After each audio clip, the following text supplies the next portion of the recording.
नमस्कार, आप सभी का स्वागत टीडी न्यूज पर। आप देख रहे हैं न्यूज एट 10। आपके साथ मैं हूं मुकुल शर्मा। इस वक्त की तमाम बड़ी खबरों से आपको रूबरू कराएंगे, लेकिन सबसे पहले नजर डालते हैं हेडलाइंस पर। संसद के दोनों सदनों में आज राष्ट्रपति के अभिभाषण पर धन्यवाद प्रस्ताव, सरकार और विपक्ष के बीच तीखी बहस के आसार।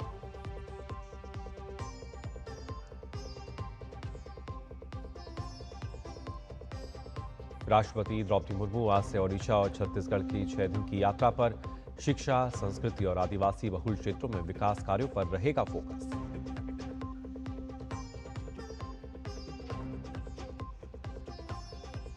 ममता बनर्जी की अगुवाई में टीएमसी का प्रतिनिधिमंडल आज दिल्ली में सीसी ज्ञानेश कुमार से करेगा मुलाकात। सीएम ममता बनर्जी ने एसआईआर को लेकर सुप्रीम कोर्ट में फिर दायर किया अर्जी।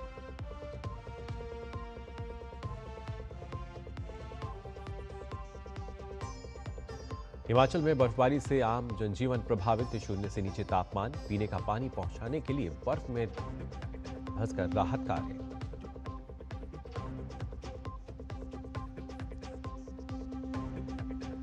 और पाकिस्तान के चुनिंदा मैच खेलने के फैसले को आईसीसी ने बताया वैश्विक खेल प्रतियोगिता की मूल भावना के विपरीत। कहा पीसीबी की आधिकारिक सूचना का इंतजार।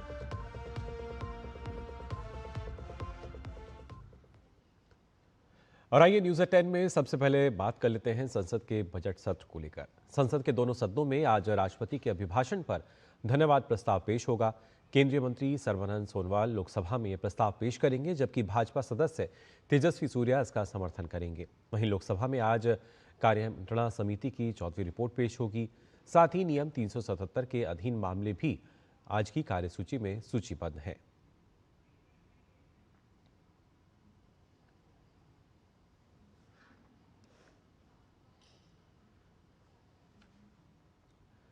और साथ ही अगर बात की जाए यहाँ पर न सिर्फ राज्यसभा की भी, तो आपको बता दें यहाँ भी राष्ट्रपति के अभिभाषण पर धन्यवाद प्रस्ताव पेश करने के बाद इस पर चर्चा शुरू होगी।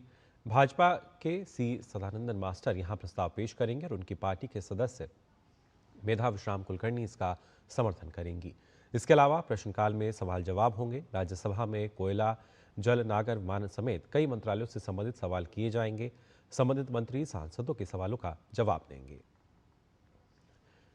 तो काफ़ी महत्वपूर्ण है आज की अगर कार्रवाई की बात की जाए और किस तरीके से देखिए, क्योंकि जब हम लगातार आपको बता रहे हैं कि किस तरीके से बजट सत्र की बात आज अगर बात की जाए, जो अभिभाषण था राष्ट्रपति का, धन्यवाद प्रस्ताव था, आज उस पर लगातार चर्चा होगी और माना यह भी जा रहा है कि जो कुछ खास रहेगा। लेकिन इस बीच कहीं ना कहीं विपक्ष जो है, विपक्ष और सरकार के बीच ना सिर्फ सार्थक संवाद की उम्मीद की जा रही है, लेकिन देखना होगा कि जब सदन की कार्रवाई शुरू होती है तो क्या स्थिति नजर आती है। क्योंकि इससे पहले की अगर बात की जाए, हमने देखा था किस तरीके से यहाँ पर जो बातचीत है वो देखने को मिल रही थी, लेकिन तीखी बहस के आसार फिलहाल जताए जा रहे हैं। कल भी हमने देखा था जब वित्त मंत्री सदन में बजट पेश कर रही थी, तब भी लगातार विपक्ष की तरफ से जिस तरीके से हम कह सकते हैं शोर मचाया जा रहा था। और इससे पहले भी कई बार ये देखा गया है कि जो विपक्ष है, क्योंकि जब सर्वदलीय बैठक होती है वहाँ तो कहा जाता है कि सदन की कार्रवाई सुचारू रूप से चलाई जाएगी, लेकिन जब कार्रवाई शुरू होती है वहाँ हमें देखने को मिलता है कि जो स्थिति है वो विपरीत हो जाती है।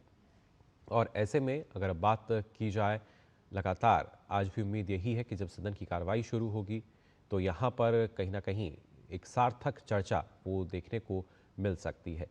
और ख़ासतौर से अगर बात हम करें, क्योंकि ना सिर्फ लोकसभा की बात की जाए, राज्यसभा की भी बात की जाए, लोकसभा में हम देखेंगे जो केंद्रीय मंत्री हैं सर्बानंद सोनोवाल, वो यहाँ पर किस तरीके से जो धन्यवाद प्रस्ताव है वो रखेंगे। और साथ ही साथ अगर बात की जाए राज्यसभा की भी, तो वहाँ ख़ासतौर से इसी को लेकर हम देखेंगे, वहाँ सी सदानंद जो है वो धन्यवाद प्रस्ताव पर चर्चा करेंगे।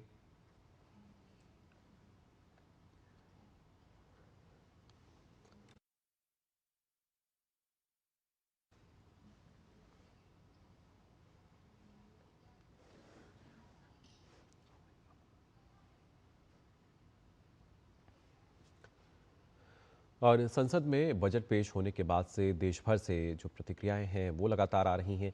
आम बजट 2026-27 का वाराणसी के लोगों ने स्वागत किया है। उन्होंने इस बजट की खुलकर सराहना की और इसके लिए केंद्र सरकार को धन्यवाद दिया। निश्चित रूप से यह बजट जो है हमारे प्रधानमंत्री जी का जो संकल्प है रिफॉर्म, परफॉर्म और ट्रांसफॉर्म, उसको पूरी तरह से चरितार्थ करता है। बात मैं अगर काशी की करूं तो काशी को दो बड़ी सौगातें मिली हैं। एक तो काशी से जब जलमार्ग को बढ़ावा मिलेगा तो कहीं ना कहीं इंडस्ट्रियां जो है और ज़्यादा बढ़ेंगी, इंडस्ट्री के माल भेजने की लागत कम आएगी, तो इससे रोजगार के अवसर भी सृजित होंगे और इंडस्ट्री को भी बढ़ावा मिलेगा। और जो Varanasi Delhi fast track railway का जो बन रहा है तो इससे बहुत बड़ा फायदा होने वाला है। वाराणसी से दिल्ली की यात्रा मात्र कुछ ही घंटों में तय होगी। पर्यटन के लिए अच्छी खबरें हैं कि मेडिकल टूरिज्म को फोकस करके काफ़ी अनाउंसमेंट हो रहे हैं। साथ ही गाइड्स को ट्रेन किया जाएगा आईआईएम के संग कोलैबोरेट करके। वाटरवेज पे फोकस है। बनारस के आसपास सी रिपेयरिंग सेंटर का भी, शिप रिपेयरिंग सेंटर भी बनाने की बात आई है बजट में। और हाई स्पीड बुलेट ट्रेन्स की बात आ रही है टूरिस्ट डेस्टिनेशन को कनेक्ट करते हुए, और खासकर बनारस, दिल्ली और अदर सेक्टर्स को। तो ओवरऑल बहुत ही अच्छा बजट है। बहुत ही शानदार बजट है। इस बजट से क्या है ना कि इकोनॉमी को काफ़ी तेज़ी से ग्रोथ होगा और इकोनॉमी तेज़ी से चलेगी। लोग लुभावना बनाने की कोशिश नहीं की गई है, लेकिन ग्रोथ इंजन के हिसाब से अच्छा किया गया है ताकि डेवलपमेंट बहुत अच्छा हो और विकास इंजन का जो रोजगार परख है। बनारस पूर्वांचल की राजधानी है और जिस तरह से 2014 के बाद और बनारस का विकास हुआ वो पिछले 75 साल में नहीं हुआ था। तो जाना आपने यहाँ पर किस तरीके से आम जनता जो है वो इस बजट को देख रही है। और खासतौर से बजट के बाद अगर हम बात करें तो संसद में राष्ट्रपति के अभिभाषण पर आज धन्यवाद प्रस्ताव पर चर्चा भी होगी। और क्या कुछ इसमें खास रह सकता है, इस पर और जानकारी के लिए आइए सीधा रुख कर लेते हैं। हमारे संवाददाता राजेश राज फिलहाल हमारे साथ जुड़ चुके हैं। राजेश, जानना चाहेंगे आपसे क्योंकि हमने देखा था जिस तरीके से बजट को लेकर सकारात्मक प्रतिक्रियाएं भी आ रही हैं, लेकिन सदन की कार्रवाई की अगर बात की जाए, क्या कुछ खास आज हमें नजर आएगा कार्रवाई के दौरान? देखिए, राष्ट्रपति के अभिभाषण पर धन्यवाद प्रस्ताव पर चर्चा दोनों सदनों में सूचीबद्ध है मुकुल, और ये उम्मीद की जानी चाहिए कि राज्यसभा में भोजन अवकाश के बाद और लोकसभा में क्वेश्चन आवर के बाद राष्ट्रपति के अभिभाषण पर धन्यवाद प्रस्ताव पर चर्चा की शुरुआत हो जाएगी। हालांकि विपक्ष का रवैया अब तक नकारात्मक दिखाई पड़ा है। निश्चित तौर पर विपक्ष की ये कोशिश होगी कि वो सदन में विभिन्न मुद्दों को लेकर वो अब व्यवधान पैदा करने की कोशिश करें, लेकिन सत्ता पक्ष की ये कोशिश है और कोशिश होनी भी चाहिए, क्योंकि राष्ट्रपति के जो अभिभाषण होते हैं वो सरकार का पूरा रोड मैप होता है कि सरकार ने पिछले वर्ष क्या किया और आने वाले दिनों में सरकार क्या कुछ करना चाहती है। ये विपक्ष के लिए भी एक बड़ा मौका होता है मुकुल। जब विपक्ष अगर चाहे तो सत्ता पक्ष को अपने तकरीरों से, अपने भाषणों से वो घेर सकती है, लेकिन अगर विपक्ष का रवैया नकारात्मक रहता है, विपक्ष अगर शोर शराबा या व्यवधान करने की कोशिश अगर करती है, तो कहीं ना कहीं सदन की कार्रवाई अगर बाधित होगी तो विपक्ष का जो एक बड़ा अवसर है वो अवसर विपक्ष जो है वो गवाएगा। और सत्ता पक्ष की तरफ से ये कोशिश जरूर होगी कि वो सदन में अपने चर्चा के दौरान वो अपने सरकार की उपलब्धियों को गिनाए, और विपक्ष चाहेगा कि वो सरकार को घेरने की कोशिश करे। जी बिल्कुल, लेकिन अगर देखा जाए राजेश, इससे पहले भी जो कई अवसर मिले हैं विपक्ष को अपनी बात रखने के लिए, या तो वो वॉकआउट कर जाते हैं या जब जवाब दिया जा रहा होता है तब शोर जो है वो शुरू हो जाता है सदन में। तो ऐसे में कहीं ना कहीं देश के जो विकास की बात है, जो लोकहित की बात है, ऐसा लगता है शायद विपक्ष उसको सुनना ही नहीं चाह रहा है। देखिए, विपक्ष का आचरण बिल्कुल ठीक नजर नहीं आ रहा है। पिछले कई वर्षों से हमने देखा है, खास करके 2014 में जब प्रधानमंत्री नरेंद्र मोदी के नेतृत्व में प्रचंड जनादेश के साथ जब एनडीए की सरकार बनती है प्रधानमंत्री नरेंद्र मोदी के नेतृत्व में, उसके कुछ एक वर्षों के बाद जो है विपक्ष का रवैया बिल्कुल नकारात्मक दिखाई पड़ता है। और लोकसभा में क्योंकि सरकार के पास प्रचंड जनादेश था 2014 में 19 में, तो उस वक्त भी हम देख पाते थे कि कई विधेयक ऐसे थे जो लोकसभा से पारित हो जाते थे, लेकिन राज्यसभा में जरूरी बहुमत नहीं था, जिसकी वजह से राज्यसभा में विपक्ष के जोरदार व्यवधानों के जरिए विधेयकों को लटकाने की कोशिश करता था और सरकार को घेरने की भी कोशिश करता था। लेकिन सदन जो है मुकुल, सदन बहस विमर्श और बोध के लिए है। वहां पर अगर आप सिर्फ व्यवधान मचाएंगे, अगर सिर्फ शोर शराबा खड़ा करेंगे, तो यह देश की जनता जो है उसका जो करोड़ों रुपया है वो कहीं ना कहीं उसका नुकसान होता है। टैक्स पेयर के जो पैसे हैं उसकी बर्बादी होती है।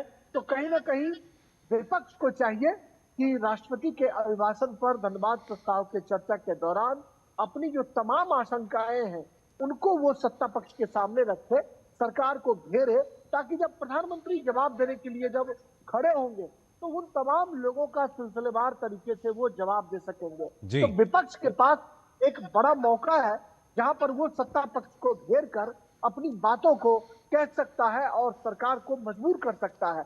लेकिन अगर शोर शराबे की स्थिति अगर दिखाई पड़ेगी तो कहीं ना कहीं यह नुकसान विपक्ष का होगा कि वो देश की जो भोली भाली जनता है जिसने उन्हें चुनकर भेजा है उनकी बात वहां वो रख नहीं पाएगा।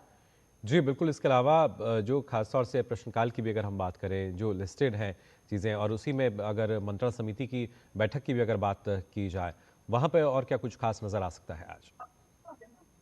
हाँ देखिए, जो बीएससी की बैठक की जो जानकारी है उसको संसदीय कार्य मंत्री सदन के अंदर बताएंगे भी, वो जानकारी रखेंगे सदन के भीतर कि क्या कुछ बीएससी की बैठकों में तय हुआ है। तो इस पर भी तमाम लोगों की नजरें रहेंगी टिकी हुई कि संसदीय कार्य मंत्री क्या कुछ वहां लेकर आते हैं, क्या वो जानकारी देते हैं कि किन परिस्थितियों में सदन के भीतर चर्चा होनी है, तो उस पर भी निगाहें रहेंगी। लेकिन सबसे जो बड़ा सवाल है मुकुल, वो यही कि राष्ट्रपति के अभिभाषण पर धन्यवाद प्रस्ताव पर चर्चा आज दोनों सदनों में लिस्टेड है, और अब देखना होगा कि ये सदन की जो कार्रवाई है वो अगर ठीक ठाक तरीके से चलती है तो फिर लगता है कि राष्ट्रपति के अभिभाषण पर धन्यवाद प्रस्ताव पर चर्चा शुरू हो जाएगी और निश्चित तौर पर सत्ता और विपक्ष दोनों मिलकर काम करेंगे। लेकिन अगर विपक्ष का व्यवधान हुआ, विपक्ष अगर शोर शराबा या फिर बाइकआउट करने की कोशिश करता है तो निश्चित तौर पर यह एक बड़ा नुकसान हम कह सकते हैं देश की जनता का, जो अपने सांसदों को जो चुनकर भेजते हैं वो सांसद अगर सवाल न पूछे, सत्ता पक्ष को न घेरे, तो यह नुकसान कहीं ना कहीं विपक्ष का है। और सत्ता पक्ष से सवाल अगर नहीं पूछे जाएंगे तो गेंद जो है वो सत्ता पक्ष के पाले में होगी। विपक्ष कहीं ना कहीं वो सत्ता पक्ष के पाले में गेंद डालकर वो चुपचाप मूक दर्शक बनकर बाहर निकल जाएंगे या फिर शोर शराबे की स्थिति में सदन में व्यवधान पैदा करने की कोशिश करेंगे। लेकिन हमें पॉजिटिव नजरिए से इसे देखना चाहिए, सकारात्मक बहस सदन के भीतर हो, क्या उम्मीद की जानी चाहिए। जी, एक सार्थक चर्चा की उम्मीद, और देखना होगा किस तरह की तस्वीरें आज सदन से यहाँ नजर आती हैं। फिलहाल बहुत बहुत शुक्रिया राजेश आपका हमारे साथ जुड़ने के लिए। और आइए अब न्यूज़ 10 में आगे बढ़ते हैं। आपको बता दें, राष्ट्रपति द्रौपदी मुर्मू आज से 2 राज्यों ओडिशा और छत्तीसगढ़ के दौरे पर रहेंगी। अपने दौरे के पहले चरण में आज शाम वे भुवनेश्वर पहुंचेंगी। इस दौरे का मुख्य उद्देश्य शिक्षा, आदिवासी कल्याण, संस्कृति को बढ़ावा और आदिवासी बहुल क्षेत्रों में विकास कार्यों पर ध्यान केंद्रित करना है। राष्ट्रपति द्रौपदी मुर्मू आज शाम को भुवनेश्वर पहुंचेंगी। फिर 3 फरवरी को वह बालासोर में फकीर मोहन विश्वविद्यालय के दीक्षांत समारोह में शामिल होंगी और विश्वविद्यालय के नए ऑडिटोरियम का उद्घाटन भी करेंगी। जबकि 4 फरवरी को राष्ट्रपति मयूरभंज जिले के रायरंगपुर में रहेंगी और आदिवासी नेता भांजबीर सोनाराम सोरेन की प्रतिमा का अनावरण करेंगी। इसके अलावा वह महुलदिहा के सरकारी गर्ल्स हायर सेकेंडरी स्कूल की छात्राओं से भी बातचीत करेंगी और कई परियोजनाओं का उद्घाटन, भूमि पूजन करेंगी। इनमें सरकारी आयुर्वेद मेडिकल कॉलेज और अस्पताल, ओडिशा कृषि एवं और प्रौद्योगिकी विश्वविद्यालय के परिसर में विकास कार्य, एक आर्चरी सेंटर, शहर के सौंदर्यीकरण और ड्रेनेज सुधार कार्य, विभिन्न कॉर्पोरेट सोशल रिस्पॉन्सिबिलिटी योजनाएं। इसके साथ ही एमएससीबी विश्वविद्यालय सूचना प्रौद्योगिकी कैंपस शामिल है। ओडिशा दौरे के आखिरी दिन 6 फरवरी को राष्ट्रपति सिमलीपाल में आदिवासी समुदायों की महिलाओं और युवाओं से मुलाकात करेंगी। उसी दिन वे भुवनेश्वर में ओडिशा सरकार और global finance and technology network की साझेदारी में आयोजित ब्लैक स्वान समिट इंडिया में भी शिरकत करेंगी। ओडिशा के दौरे के बाद राष्ट्रपति शनिवार को छत्तीसगढ़ के जगदलपुर में आयोजित बस्तर पन्नुम 2026 महोत्सव का उद्घाटन करेंगी।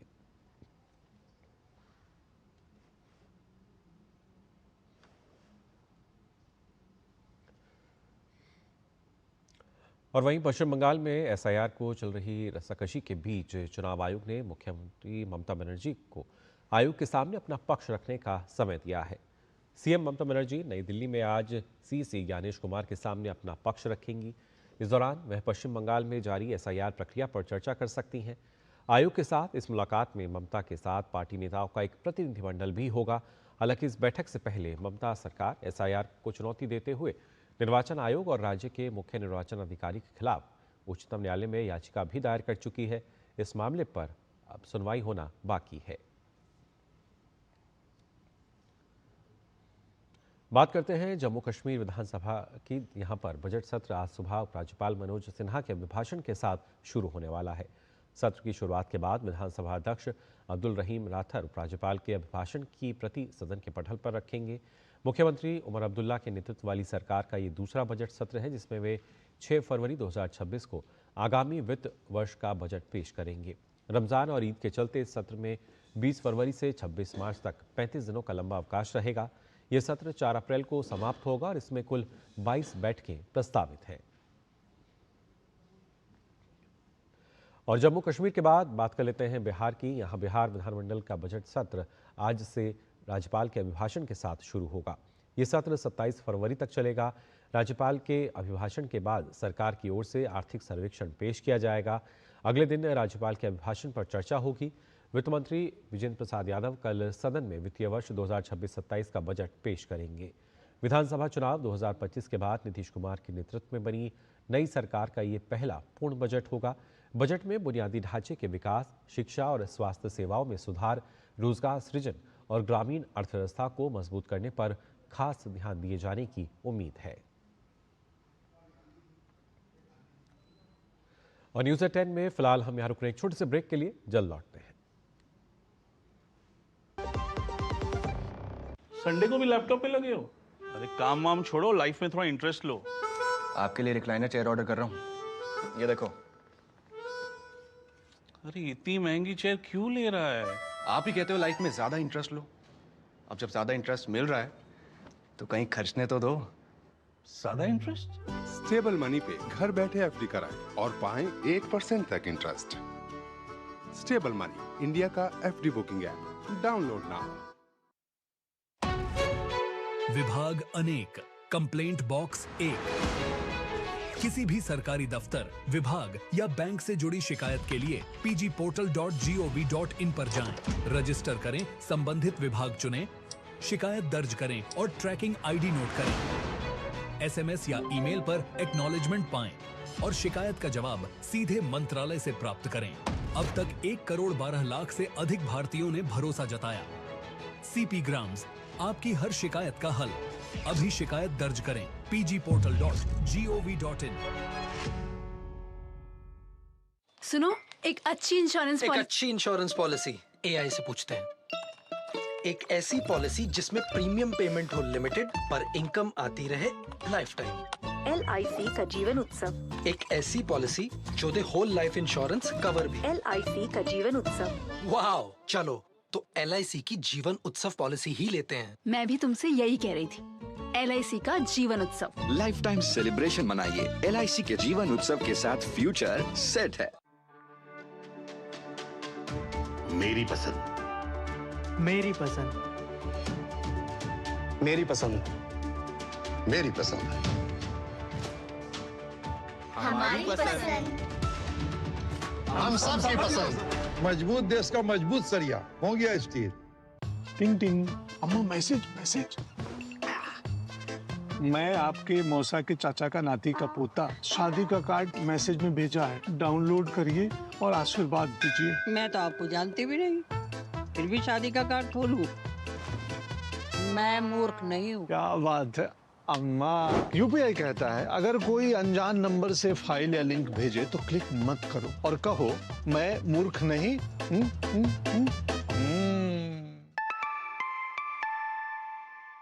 जाइए, आप भी किसी का टेस्ट लीजिए। ब्रेक के बाद आप सभी का एक बार फिर स्वागत न्यूज़ एट 10 में। अब आइए खबरों में आगे बढ़ते हैं। आपको बता दें, जम्मू कश्मीर के बारामूला में आज तड़के भूकंप के तेज झटके महसूस किए गए। राष्ट्रीय भूकंप विज्ञान केंद्र के अनुसार रिक्टर स्केल पर इस भूकंप की तीव्रता 4.7 मापी गई। भूकंप का केंद्र गुलमर्ग से 10 किलोमीटर उत्तर पूर्व में ज़मीन से 10 किलोमीटर की गहराई पर स्थित था। ये झटके सुबह 5:35 पर महसूस किए गए, जब अधिकांश लोग सो रहे थे। फिलहाल इस प्राकृतिक घटना से किसी भी तरह के जान माल के नुकसान की कोई सूचना नहीं है। और आइए बात कर लेते हैं मौसम को लेकर भी। दरअसल मौसम विभाग ने दिल्ली, हरियाणा और पंजाब समेत पूरे उत्तर भारत में घने कोहरे को लेकर अलर्ट जारी किया है। राजधानी दिल्ली और एनसीआर में आज सुबह विजिबिलिटी बेहद कम रही। मौसम विभाग के अनुसार ओडिशा और पश्चिम बंगाल समेत कई राज्यों में अगले कुछ दिनों तक कोहरे की घनी चादर छाई रहेगी। मैदानी इलाकों में कोहरे के बीच हिमाचल प्रदेश के मनाली और लाहौल स्पीति में ताज़ा बर्फबारी भी दर्ज की गई है। पश्चिमी विक्षोभ के सक्रिय होने से जम्मू कश्मीर और लद्दाख में भी भारी बर्फबारी की संभावना जताई गई है। इसके साथ ही विभाग ने पश्चिमी उत्तर प्रदेश और पूर्वी राजस्थान में गरज के साथ बारिश का अलर्ट भी जारी किया है। और वहीं पर्यटक जो हैं उधमपुर के चेनानी क्षेत्र में लाधाधार के बर्फीले परिदृश्य का आनंद ले रहे हैं। हिमाचल प्रदेश के लाहौल स्पीति में भारी बर्फबारी के बीच जल शक्ति विभाग के कर्मचारियों ने हिम्मत की नई मिसाल पेश की है। उदयपुर के आसपास के गांव में पीने का पानी पहुंचाने के लिए इन कर्मियों ने माइनस तापमान में 4 फीट बर्फ के अंदर घुसकर घंटों काम किया। बाहर से आने वाले सैलानियों को यहाँ की वादियाँ सिर्फ खूबसूरत लगती हैं, लेकिन स्थानीय लोगों के लिए यहाँ जीना पहाड़ जैसा ही मुश्किल है।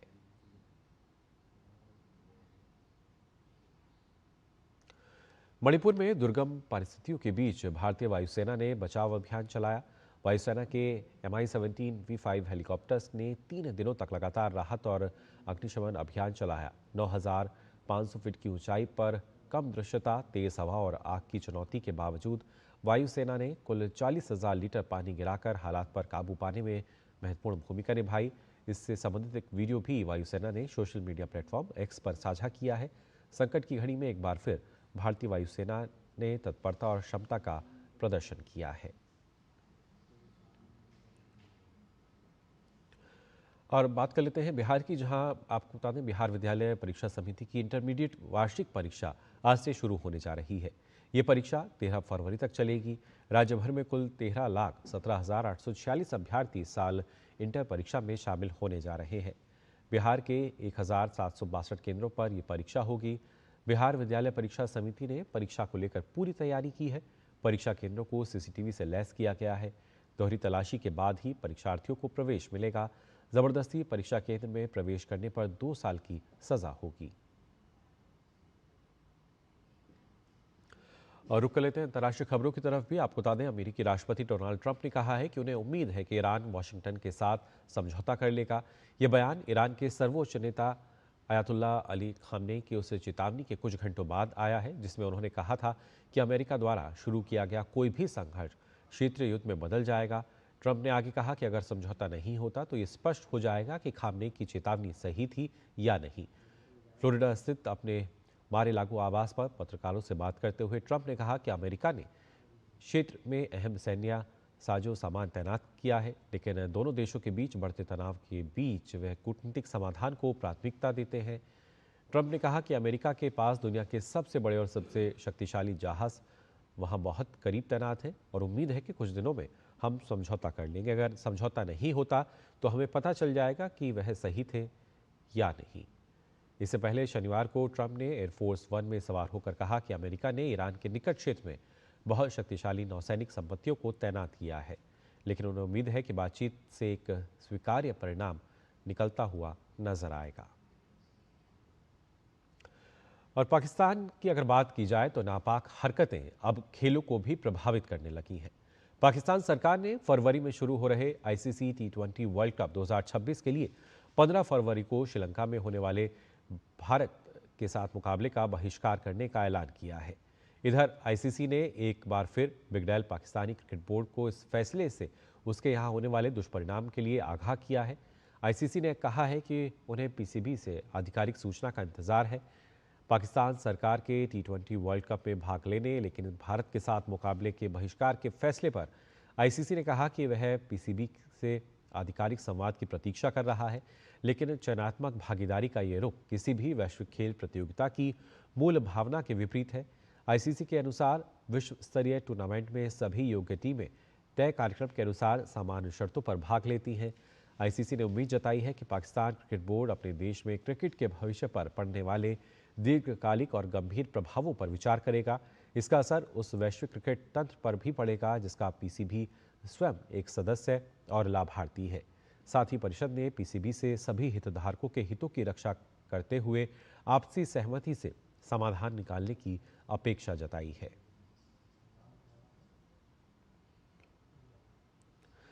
और बात करते हैं वेटलैंड डे की। जी हाँ, दुनिया भर में आज वेटलैंड दिवस मनाया जा रहा है। विश्व वेटलैंड यानी आर्द्र भूमि दिवस की इस वर्ष की theme wetlands and traditional knowledge celebrating culture heritage है।